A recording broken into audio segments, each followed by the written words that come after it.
Hello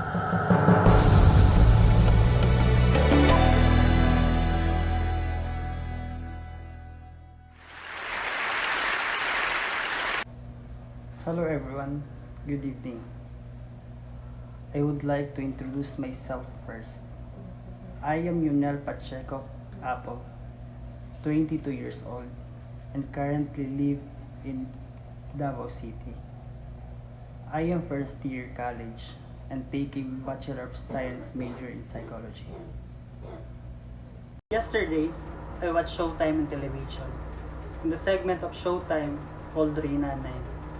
And the one of the hosts of Showtime asked the contestant, why do you create 4 children with 1 year age gap, even you don't have a financial status, permanent job, and even your husband don't have? And the contestant answered that she admit it was her fault in the first place, but doing the same mistake, not just for the second time, but third time and fourth time.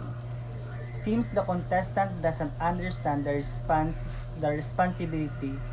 She was selfish, thinking only her own wants, and not even thinking the consequence, which eventually her children experience to have no food to eat, can't go to school because there's no money, but because there was no planning, that was the result. So question, did you hear the word contraception? Did you have friend who can testify the effect of contraception? Are you aware of what possible changes it may lead to the person? Do you? And exactly thus the birth control to your body is the hormonal contraceptive. Usually stop the body from the ovulating.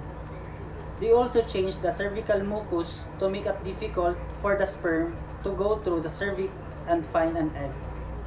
They can also prevent pregnancy by changing the lining of the womb, so it's unlikely the fertilized egg will be implanted. Young women are less likely use contraceptive than older women. And about 62% of women 20 to 29 currently use birth control. Compare this with the 72% of women 30 to 39 who reported using contraceptive, and nearly 74% of women 40 and older who currently use birth control. Contraceptive use has hardly increased in the Philippines over past decade. Yet women are having on average about 1 more child than they would like. Women in the Philippines increasingly want smaller family according to national survey. Women aged 15 to 49 want 2.4 children but have an average of 3.3. The poorest women, those whose household fall into the lowest wealth quintile, have about 2 or more children than they want, while those in the richest one quintile have only 0.3 more children than they want. Evidence of serious health and social inequities. Only 41% of poorest women use contraceptives, compared with the 50% of wealthiest. Most of this difference is due to lower use fertilization among poor women. Premarital sexual activities is increasing, creating a greater need to contraceptives among young women and men. Among all young adults aged 15 to 24, premarital sexual activities increased from 18% in 1994 and 23% in 2002. From 26% to 31% among young men, and from 10% to 16% among young women. So now, the currently population of the Philippines is 111,424,699 based on the project of the latest United Nations data. The UN estimates on July 1, 2021, population at 111,046,913 and birth per day 6,027. Described as a national social emergency last year, the Philippines unfortunately showed one of the highest rate of the adolescent fertility in Asia prior to COVID-19. Consequently, the total unattended pregnancy in 2020 may reach 2.56 million, 751,000 more than last year. The pills is popular, but it's not for everyone. While the pill is still most popular reversible form of the birth control. The CBC data found that use decreased with the age. This used by 19.5% women in their 20s, 11% of women in their 30s, and 5.1% of women in their 40s. An advantage is that it can easily stop if women want to get pregnant. Taking the pills can also ease symptoms of difficult periods, PMS, and acne. The contraceptive patches or ring may be easier to stick than the pills. These have the same hormones found in the most combination birth control pills, estrogen and progestin, and carry the same risks and benefits. A progestin shoots is another form of birth control for women. These injects are given in the buttocks or arms 4 times a year according to CDC.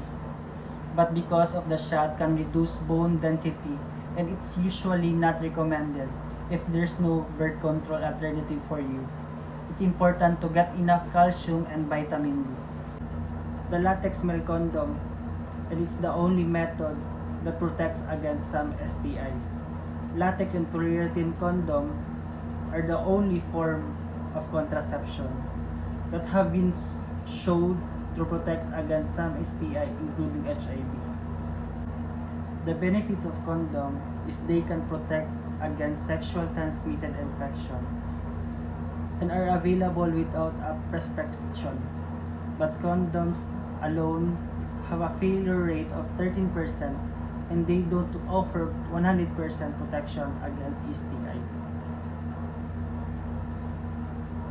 So always you should know that because HIV and AIDS infection in the Philippines made low grow and fast.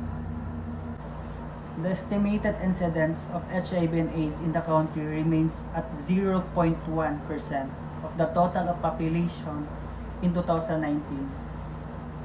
The Philippines has one of the lowest rate infection, yet has one of the fastest growth number of the worldwide. The Philippines is one of the 7th country with a growth in a number of cases of over 25% from 2001 to 2009.